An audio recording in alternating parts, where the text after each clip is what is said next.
We got the Kraken back here on the program. Juan Adams, who's coming off a huge win this past weekend over Chris De La Rocha at UFC on Fox 31 on December 15th. Juan, what's going on, man? How are you?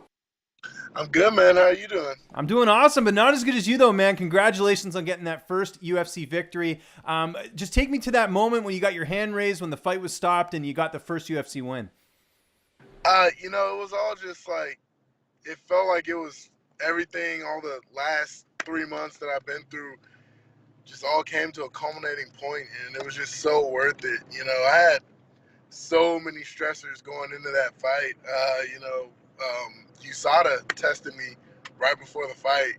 And that's the third time I've been tested in less than 6 months. And I'm just sitting here like, why? But I had to, it was actually fun. I was so nervous. Like, I had to drink an extra half gallon of water backstage before my fight to make a sample for him. So that was stressful. Obviously the nerves, everything is different.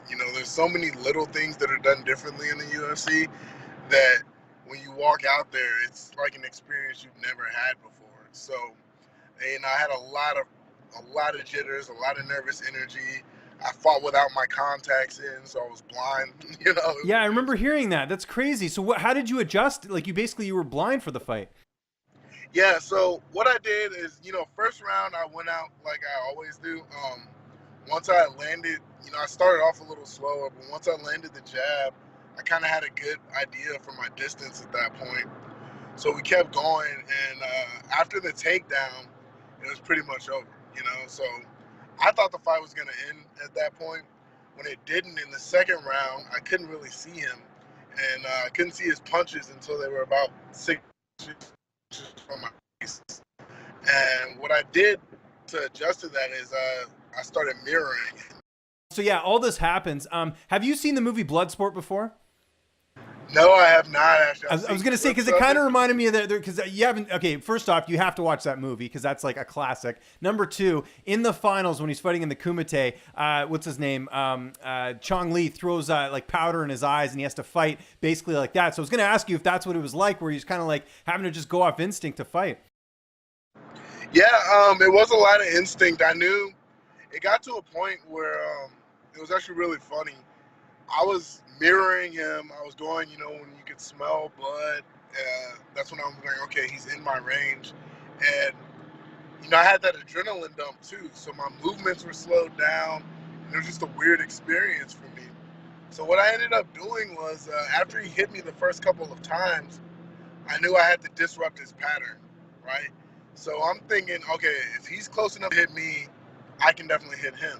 So I knew I was slowed down, and as soon as I would see his punch coming, once it got close enough, that's when I would throw something. And I knew I was going to get hit, but I also knew it would disrupt his rhythm because I was expecting myself to hit harder than he did.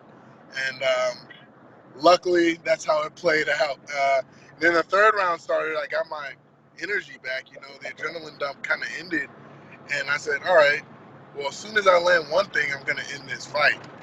And so I wasn't going to give him any room to breathe in the third round, and that's what happened. Yeah, and of course you get the win, and I know you're a guy who you like to go out, you like to have a couple drinks after the win. How was the post-fight celebration that night? Dude, it was amazing. I took my whole family. We went to Carnivore out there, right? And while we're at Carnivore, Anthony Pettis calls me over to talk about the fight. He was impressed by it, and he goes, I want to buy shots for you guys. And then he ends up buying us an entire bottle of Jose Cuervo 1942. And so he buys the whole bottle of 1942, and I guess he forgot that he bought it because he gets his bill and he's like, I didn't order this. The lady, the bartender was like, yeah, you did. You bought it for that guy. So I gave him a zebra cake, actually. And so if Anthony Pettis ever comes to Houston, I'll have to return the favor and get him a bottle. That's hilarious. I know one of the big parts of this win as well was you kind of got revenge for a good friend of yours in Rashad Coulter. Did he say anything to you after the fight? Did you speak to him? No, he didn't. And we're not like really close friends. Like I met, I know Kennedy from the show, okay. Ryan Spann and all those guys, and yeah, they all train up there. But we all have like that Texas, brotherhood type deal. All of us Texas fighters, we like to stick together. Whenever we're in each other's town, we go to the gyms and help each other out. So I'm sure he'll say something later, but want to congratulate him. He just had a win over in Beijing. I know, that was very impressive, and looking good at light heavyweight too. I think that's the right weight class for him. So that's great. Did the UFC say anything to you after the win? Because I know they were really high on you on Contender Series, and I'm sure seeing you get a win, a finish in your UFC debut was probably pretty happy for them. Yeah, a lot of the execs came down the next day and said, "Man, we just rewatched your fight again. Great fight." And there's some little thing. I actually spoke to the vice president, Reed, I believe, and he had a lot of really positive things to say to my corner. I didn't really have time to talk to anyone else because I was doing all the media stuff afterwards. Right, yeah, which I'm sure you're getting used to as well. What about the fan feedback online? I'm sure a lot of people giving you love. I'm sure the followers went up after that fight. Yeah, I actually gained over 800 Instagram followers and about 300 or 400 Twitter followers from that. It's a lot of love. There's always going to be some negativity, but the good far outweighed the bad. And it's actually really funny. This one group added me to their chat, and it's almost like a cult. It was really cool. They just call it the Church of Adams or something like that. But I love them. They're hilarious. So just interacting with all the fans, that interaction is one of my favorite parts of this. I get to interact with all these people and show that yeah, we're fighters and we're kind of like celebrities, but we're people too. So. Right. That's great, man. So when are you looking to get back in the cage? They've announced sort of the first half of the schedule. Is there any cards you're looking to get on? Not particularly. I'd like to fight probably March timeline, unless there's a card. If they bring a surprise card to Houston, I would love to be on that. But I had to get my cauliflower ear drained from the fight, and next week I have my LASIK surgery. I'm getting eye surgery, so I don't have to wear contacts again. I'm actually really interested to see how that improves my fighting, because even with contacts at this point, I'm seeing not 20/20. So I'm really excited about that, but I have to take 30 days off after that surgery. So. Okay, so still March though is probably when you're thinking of getting back in there, right? Exactly, Around yes. March, probably later. That makes sense. And then what about an opponent? Is there anyone you're looking at in the division where you're like, hey, I want to fight you next? Honestly, no, man. I've said before, I really do want to fight the entire division, because when my time is over, I want them to know exactly how I ranked up against everyone, how I stood up, how I stacked up. There will be no doubt where I stood when my career is over. So, I'm not looking for a top 10 or top 15 guy right now. I want, another newcomer. I'll fight one of the guys off of the Ultimate Fighter. I'll fight another Contender Series guy. I don't care, a Contender Series Brazil guy. I want everyone. Okay. And last question before I let you go here. What are the plans for the holiday season, and are you going to be watching any Christmas movies? Naturally, I got to watch all the Dr. Seuss Christmas movies. Nice. You got your priorities straight. I like that. Yeah, Jingle All the Way is a classic. Die Hard is a Christmas movie. I don't care. You better believe it is. I'm glad you mentioned that, because a lot of people, there's a lot of controversy. People don't think it is, but it absolutely is a Christmas movie. I'm with you there.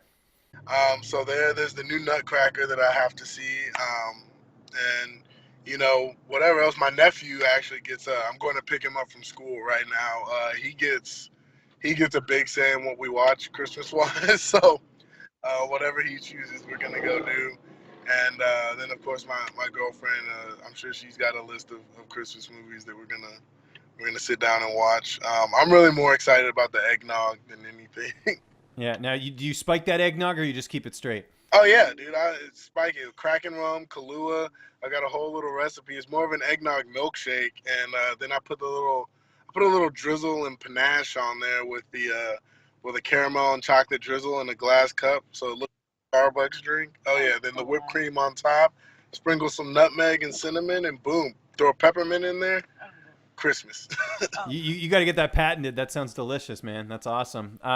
Juan, congratulations again on the win, man. It was great to see you get that first UFC victory. Just remind people where they can find you on social media, and if you have any sponsors or shout-outs, the floor is yours. You can find me on Twitter and Instagram at ChosenJuan285. Facebook, it's Juan the Kraken Adams. That's my fan page. And my sponsors, Jet Hot. I'll turn right there.